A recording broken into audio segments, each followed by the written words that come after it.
ಪ್ರಪ್ರಥಮವಾಗಿ ನಾವು ಇವತ್ತು ಸರ್ಕಾರಕ್ಕೆ ಅದರಲ್ಲೂ ವಿಶೇಷವಾಗಿ ನಾನು ಇವತ್ತು ಧನ್ಯವಾದಗಳು ತಿಳಿಸಬೇಕಾಗಿದೆ. ಸ್ವಾತಂತ್ರ್ಯ ಒಂದಿಷ್ಟು ವರ್ಷಗಳ ಮೇಲೆ ನಮ್ಮ ಒಂದು ಸಮುದಾಯಕ್ಕೆ ಪ್ರತ್ಯೇಕ ನಿಗಮ ಸ್ಥಾಪನೆ ಆಗಿರಲಿಲ್ಲ.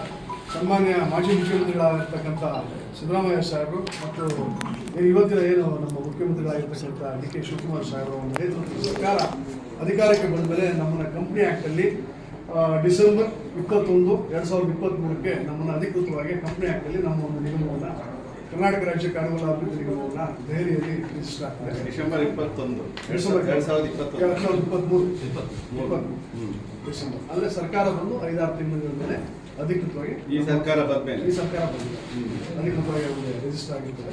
ಮತ್ತು ಇದಕ್ಕೆ ಇವತ್ತು ಪರಿಪೂರ್ಣವಾಗಿ ನಾನು ಒಂದು ಸಂದರ್ಭದಲ್ಲಿ ಇವತ್ತು ಚಿತ್ರದುರ್ಗ ಜಿಲ್ಲೆಯ ನಾಯಕರುಗಳು ಸಹ ನಾನು ಇವತ್ತು ಸಾಕಷ್ಟು ಸ್ಮರಿಸಬೇಕಾಗ್ತದೆ.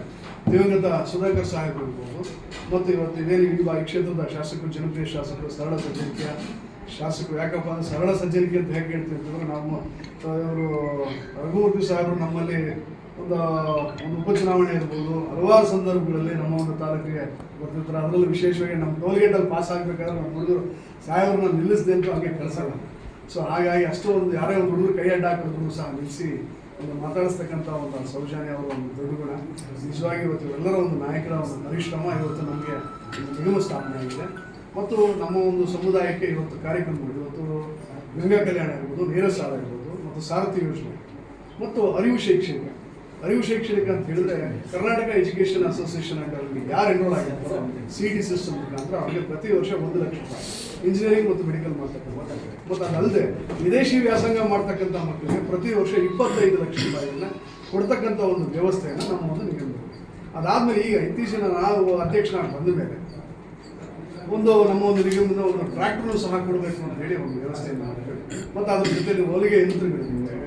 ಮತ್ತು ನಮ್ಮ ಒಂದು ವಿಶೇಷವಾಗಿ ನಮ್ಮ ಒಂದು ಸಮುದಾಯಕ್ಕೆ ಅನುಗುಣವಾಗಿ ನಮ್ಮ ಒಂದು ಕುರಿಗಾಯಿಗಳು ಹೊಲಿಸೋದಂತಹ ಸಂದರ್ಭದಲ್ಲಿ ಈಗ ನಮ್ಮ ಕಡೆ ಎಲ್ಲ ಈ ತರೀಕೆರೆ, ಅಜ್ಜಂಪುರ, ಹುಣಸೂರು, ಆನೆಗಾಡು ಇಂಥ ಕಡೆಗೆಲ್ಲ ಹೊಲಿಸೋದಂತಹ ಸಂದರ್ಭದಲ್ಲಿ ಅವರಿಗೆ ಒಂದು ಮರಿ ಸಾಗಾಟ ಮಾಡೋದಕ್ಕಾಗಲಿ, ಅವರ ಒಂದು ಆಹಾರದ ಪದಾರ್ಥ, ಅವರ ಒಂದು ಹೊದಿಕೆಗಳನ್ನ ಸಾಗಾಟ ಮಾಡೋದಕ್ಕೆ ಈಗ ನಾವು ಟ್ಯಾಕ್ಸಿ ಕೊಟ್ಟರೆ ಟ್ರ್ಯಾಕ್ಟರ್ ಕೊಡೋದ್ರಿಂದ ಒಂದು ಅನುಕೂಲ ಆಗುತ್ತೆ ಅನ್ನೋ ಒಂದು ನಿಟ್ಟಿನಲ್ಲಿ ನಾನು ಸೆಕ್ರೆಟರಿಗಳನ್ನ ಒಂದು ಮನವೊಲಿಸಿ, ಮತ್ತು ಅಂದಿನ ನಮ್ಮ ಒಂದು ಮಂತ್ರಿಗಳಾಗಿರ್ತಕ್ಕಂಥ ಶಿವರಾಜ್ ತಂಗಡಿ ಸಾಹೇಬ್ ಅವ್ರನ್ನೂ ಸಹ ನಾನು ಇವತ್ತು ಈ ಸಂದರ್ಭದಲ್ಲಿ ಸ್ಮರಿಸಬೇಕಾಗ್ತದೆ. ಅವರು ಸಹ ಅದಕ್ಕೊಂದು ಒಪ್ಪಿಗೆಯನ್ನು ಕೊಟ್ಟು ನಮ್ಮ ಪರವಾಗಿ ಒಂದು ಅದಕ್ಕೂ 3 ಲಕ್ಷ ಸಹಾಯಧನ, 3 ಲಕ್ಷ ಸಹಾಯಧನ. ಮತ್ತು ಅದಾದಮೇಲೆ ಒಂದು ಕುರಿಗಾಯಿಗಳಿಗೆ ಒಂದು ವಿಶೇಷವಾದ ಕಿಟ್ಟನ್ನು ಕೊಡಬೇಕು ಅಂತೇಳಿ ನಾನು ಈಗಾಗಲೇ ಒಂದು ಪ್ರಸ್ತಾವನೆಯನ್ನು ಸನ್ಮಾನ್ಯ ಡಿ ಕೆ ಶಿವಕುಮಾರ್ ಸಾಹೇಬ್ ಮುಖ್ಯಮಂತ್ರಿಗಳು ಇಟ್ಟಿದ್ದೀನಿ. ಈಗ ನಮ್ಮಲ್ಲಿ ಒಂದು ಶಲಾಕೆ, ಒಂದು ಕುರಿ ತಡಿಬೇಕು ಸಂಜೆ ಆದಮೇಲೆ ಅದಕ್ಕೊಂದು ಬಲೆ ಬೇಕಾಗ್ತದೆ ಶಲಾಕೆಗಳು. ಆ ಒಂದು ಸಾಮಗ್ರಿಗಳು, ಒಂದು ಟಾರ್ಚು, ಒಂದು ರೈನ್ ಕೋಟು, ಮಳೆ ಬಂದಂತಹ ಸಂದರ್ಭದಲ್ಲಿ ಅವ್ರಿಗೆ ಆಗಲಿ ಅಂತೇಳಿ ಅದನ್ನು ಈಗಾಗಲೇ ನಾನು ಒಂದು ಮನವಿಯನ್ನು ನಾನು ಮುಖ್ಯಮಂತ್ರಿಗಳು ಸಲ್ಲಿಸಿದ್ದೇನೆ. ರಘುಮೂರ್ತಿ ಸಾಹೇಬ್ರು ನಾನು ಕೇಳೋದಕ್ಕೆ ದಯಮಾಡಿ ನೀವು ಅದಕ್ಕೆ ನಮಗೆ ಕೈ ಜೋಡಿಸಿ ಮುಖ್ಯಮಂತ್ರಿಗಳ ಜೊತೆ ಬರುವಂತಹ ಸಂದರ್ಭದಲ್ಲಿ ನೀವು ಸಹ ನಮ್ಮ ಜೊತೆಗಿದ್ದ ಒಂದು ಸರ್ಕಾರ ಮಾಡುವಂಥದ್ದು ಆಗಿರಬೇಕು. ಮತ್ತು ಈಗ ನಮಗೆ ಸರ್ ಇನ್ನೊಂದು ಏನಾದರೂ ನಿಮ್ಮಲ್ಲೊಂದು ಮನವಿ ಮಾಡ್ತಾ ಇದ್ದೀನಿ.